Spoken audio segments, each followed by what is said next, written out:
مصر کے بادشاہ نے اپنی بیٹی نکاح میں دی، واپس آئے، اولاد کوئی نہیں، 2 بیویاں، 86 برس کی عمر ہو گئی، مانگتے مانگتے مانگتے 60 سال کی دعاؤں کے بعد اللہ نے بیٹا دیا، اسماعیل۔ اور ابھی وہ چند دن کے تھے کہ اللہ کی طرف سے اشارہ ہوا، ان لے کے نکل، ان لے کے نکل۔ کدھر؟ اللہ نے سارا کے دل میں ڈال دیا، کھچاؤ، دل بند کر۔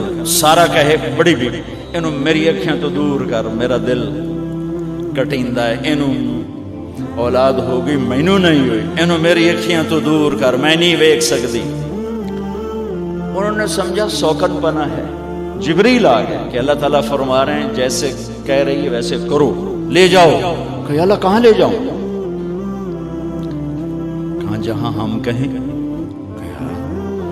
تو یا اللہ میں جامع کیویں؟ کہا جبریل آئے گا زندگی میں پہلی دفعہ، کائنات کی زندگی، کائنات کی زندگی میں پہلی دفعہ جبریل انسانی شکل میں اونٹ پہ آئے، آگے جبریل اور پیچھے ابراہیم علیہ السلام، بچہ اور بیگم بھی ہاجرہ 20-22 سال عمر۔ چلو سارا سے بیٹا ہوتا، وہ بھی 80 سال کی ہو گئی تھی، تو ایک عورت زندگی گزار چکی ہے تو اس کو جدا کرنا آسان تھا۔ ہاجرہ شہزادی 22 سال 20 سال عمر، چلتے یہ دن 3 ہفتے لگے، 4 لگے، مہینہ لگا، 2 ہفتے لگے، پتہ نہیں، اللہ ہی جانتا ہے۔ لیکن جب مکہ کی وادی میں پہنچے، جب نہ انسان، نہ درخت، نہ پانی، نہ سایہ، نہ غذا، اور ایک نشیب وادی جس کے چاروں طرف پہاڑ، صفا، مروہ، جبل ابی قبیس اور جبل ہندی یا جبل عمر، آج کل اس کا نام ہے، پتہ نہیں اس وقت کیا نام تھا، اب تو سارے صاف ہو گئے۔ یہ 4 پہاڑوں میں ایک نشیب آیا، تو جبریل نے کہا یہاں اپنے بچے اور بیوی کو اتار دیں اور واپس چلے جائیں۔ جب آگ میں ڈالا تھا تو ایک لفظ نہیں بولے تھے،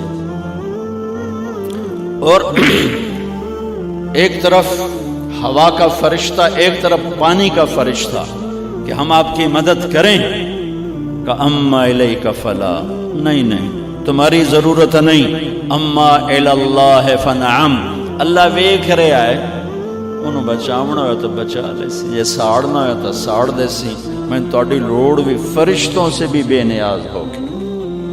اور آگ کی طرف جا رہے ہیں خاموشی کے ساتھ، بس ایک لفظ، حسبی اللہ ونعم الوکیل، حسبی اللہ ونعم الوکیل، تیرے سپرد ہر شے۔ اس خوفناک آگ کے سامنے ایسا صبر، ایک لفظ نہیں بولے۔ جب جبریل نے کہا ایتھے چھوڑ دے ہو، ایک دم یہاں کیسے چھوڑ دوں؟ یہاں تو نہ کوئی انسان ہے، نہ اسباب زندگی ہیں، نہ پانی ہے، کچھ بھی نہیں ہے، کیسے چھوڑ دوں؟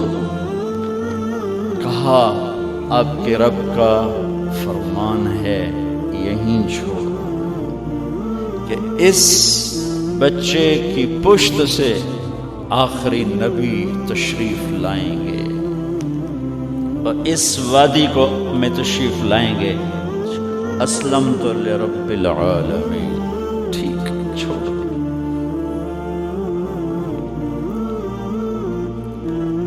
ہاجرہ تو نبی نہیں ہے نا، ہاجرہ تو شہزادی ہے۔ تو جب واپس مڑے وہ حیران ہو گئی، یہ کیا کر رہا، یہ کیا کر رہا؟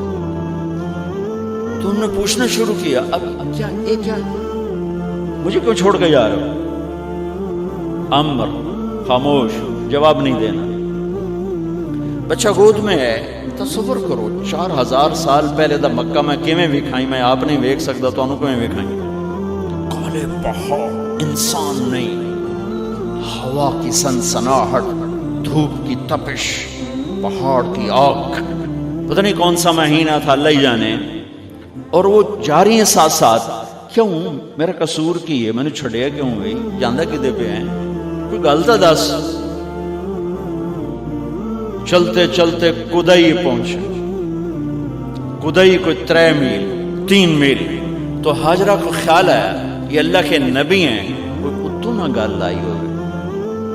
تو 3 میل کے بعد اللہ امرک، کیا یہ اللہ نے کہا ہے کہ میں نے اتنے چھاڑ دے تو میرے پتر نو؟ اللہ کیا ہے؟ تو ابراہیم علیہ السلام نے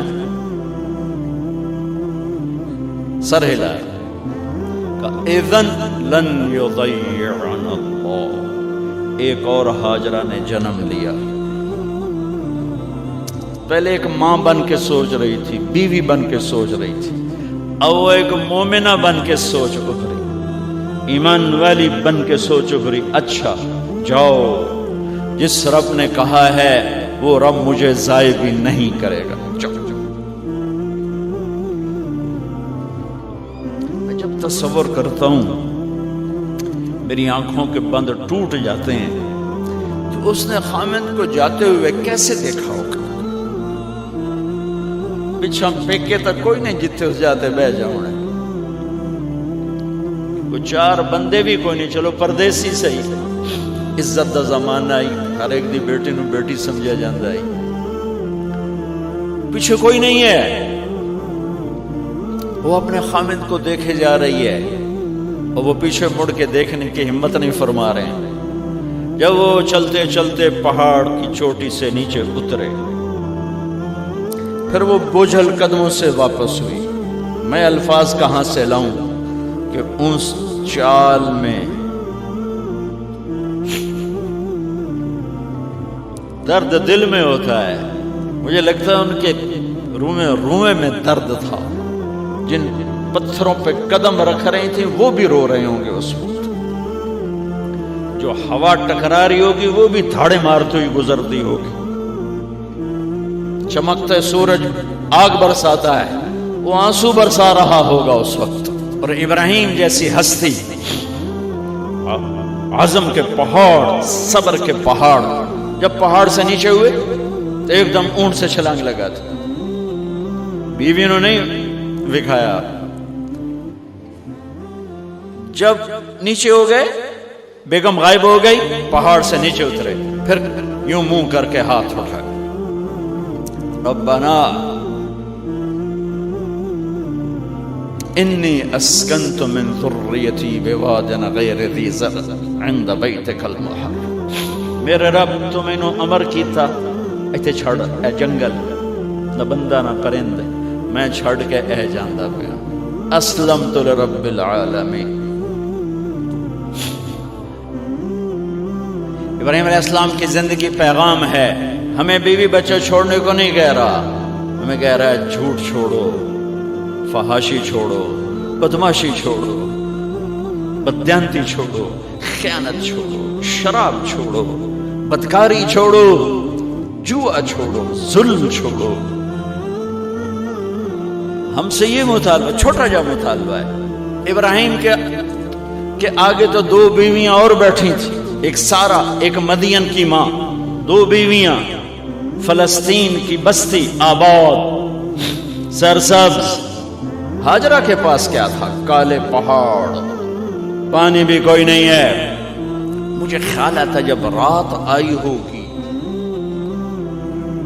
تو رات کا اندھیرا، پہاڑوں کا اندھیرا، کالے پتھروں کا اندھیرا، گہری وادی کا اندھیرا، ان سارے اندھیروں میں ایک عورت کا تصور کرو، معصوم بچے کو گود میں لے کے جب بیٹھی ہوگی تو تاروں نے ابھر کے دیکھا ہوگا کہ یہ کون مائی ہے. تاروں کو مسکراہٹ سے تشبیہ دی جاتی ہے. میں کہتا ہوں اس رات تارے بھی روئے ہوں گے، چاند بھی حیران ہوگا، ایک چکرے کون بی بی بیٹھی ہوئی ہے. اس مائی کی رات کیسے گزری، آنے والا گرم دن کیسے گزرا، پانی ختم ہوا، بچے کی ایڑیاں اور آہو بکا. اللہ زمزم پہلے کیوں نہ کڑھیا؟ اللہ کو پتا تھا میں نے زمزم نکالنا ہے. پہلے کیوں نہیں کڑیا؟ انہوں روایا کیوں؟ ماں نو دوڑایا کیوں؟ صفا مروہ پھر پھر پھر پھر سینہ پاٹ گیا۔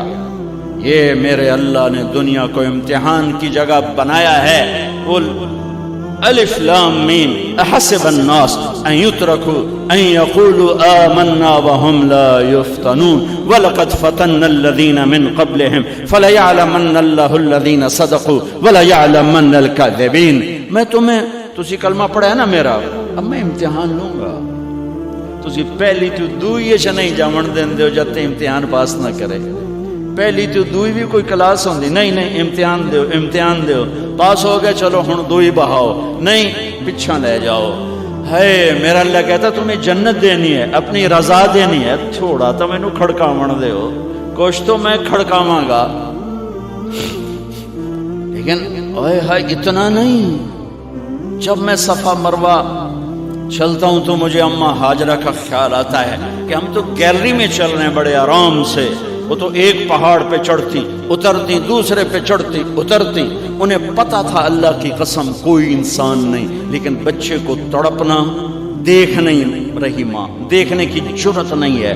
صفا مروہ صفا مروہ صفا مروہ صفا مروہ، 7 چکر کے بعد نا وہ ہمت جواب دے گئی۔ اگر ہمت ہوتی تو شاید وہ اور چلتی، اور بے بس ہو کے گری ہیں، اور آخری نظر بیٹے کو دیکھنا چاہا کہ میں ایتھے مر جاواں او اتھے مر جاوے، نہ او میرا مرنا ویکھے نہ میں او دا مرنا ویکھے۔ جس امت کی بنیاد اتنی بڑی قربانی پر ہو، وہ امت کہے سود کے بغیر گزارا نہیں، جھوٹ کے بغیر گزارا۔ سارے بازار کے تاجروں سے پوچھو، کہتے ہیں جھوٹ کے بغیر دکانداری۔ یہ سارے میں وکیلوں کو کیا کہوں، قانون کالا ہے، وہ کہتے ہیں جھوٹ کے بغیر کیس نہیں۔ سیاستدانوں سے پوچھو، جھوٹ کے بغیر سیاست نہیں۔ کہاں سے لائے ہو یہ علم؟ کس کو جھٹلا رہے ہو؟ اپنے نبی کو؟ کون سے پیمانے بنا دیے تم نے؟ تو کلمہ توحید و رسالت کے، عشق رسول کے کون سے پیمانے بنائے ہیں؟ میرے نبی نے فرمایا میرا امتی ہر گناہ کر سکتا ہے، ایک جھوٹ کبھی نہیں بولے گا، ایک دھوکہ کبھی نہیں دے گا۔ سارا پاکستان جھوٹ اور دھوکے کا گٹر بن گیا ہے۔ بازار، شہر، دیہات، منڈیاں، فیکٹریاں، وزارتیں، صدارتیں، دفاتر، عدالتیں، جس ملک کی عدالت ظلم و ستم پر اٹھ رہی ہو، میں کتھے جا کے ہنج کٹا، کتھے جا کے ٹکر مارا۔ یہ ہاجرہ کا قصہ اس لیے ہے کہ اللہ پر ہر چیز قربان کرو۔ قربان نہیں، اللہ ہر ایک سے نہیں لیتا، وہ حسین جیسوں سے لی، وہ ابراہیم جیسوں سے لی، وہ صحابہ سے لی۔ ایسی آئے ہمیں گندگی کے کیڑے، تو وہ گر گئی کہ میں یہاں مر جاؤں، اسماعیل وہاں مر جائے، اور نہ میں نے ویکھے میں نے ویکھے، لیکن ایک ایسے الوداعی نظر ڈالی کہ پتہ نہیں کہ میں مردہ پہ ہے۔ تو میرے رب کا غیبی نظام حرکت میں آ چکا تھا۔ ایک خوبصورت جوان کو دیکھا جو وہاں کھڑا ہوا ہے، تو ماں کی ممتا نے پھر انگڑائی لی اور پھر دوڑی، ساری تھکاوٹوں کو بھلا کر، پھٹے ہوئے سینے کو بھلا کر قریب آئیں تو وہ تو غائب ہو چکا تھا۔ جبریل انسانی شکل میں پر مارا، بچے کی ایڑیوں سے زمزم نکالا، پانی کا چشمہ نکالا، اور وہ غائب، وہ پانی ابل رہا تھا۔ ان کا زمزم زمزم، عبرانی زبان میں زمزم، رک جا رک جا۔ میرے نبی نے کہا اللہ میری ماں کا بھلا کرے، وہ زمزم نہ کہتی تو یہ پورا اللہ دریا بنا دیتے، پر اللہ نے انہوں کھوئی بڑا بنائی، دریا نہیں بنا بنا۔ کیا پانی ہے، کنویں کا پانی کھڑا ہو، بیچ میں مینڈک پیدا ہو جاتے ہیں، کیڑے پیدا ہو جاتے ہیں، کتنے پونگ پیدا ہو جاتے ہیں، مچھر پیدا ہو جاتے ہیں، اس میں گھاس نکل آتی ہے، کائی نکل آتی ہے۔ ساری دنیا میں پھر کے جاؤ دیکھو، واحد زمزم کا کنواں ہے جس میں مینڈک پیدا نہیں ہوتا، کیڑے پیدا نہیں ہوتے، پونگ پیدا نہیں ہوتے، کوئی مچھر پیدا نہیں ہوتا، کوئی گھاس پیدا نہیں ہوتا، کوئی کائی پیدا نہیں ہوتی، صاف شفاف۔ اور جو ہی اوپر سے موٹر چلتی ہے پانی کو کھینچنے کے لیے تو 6-7 سوراخ ہیں۔ سب سے بڑا سوراخ بیت اللہ کی طرف ہے، حجر اسود کی طرف ہے، اس سے پانی ابلتا ہے طوفان کی طرح، اور جو ہی موٹر بند ہوتی ہے تو وہ چشمے کا پانی، وہ سوراخوں سے پانی بند ہو جاتا ہے۔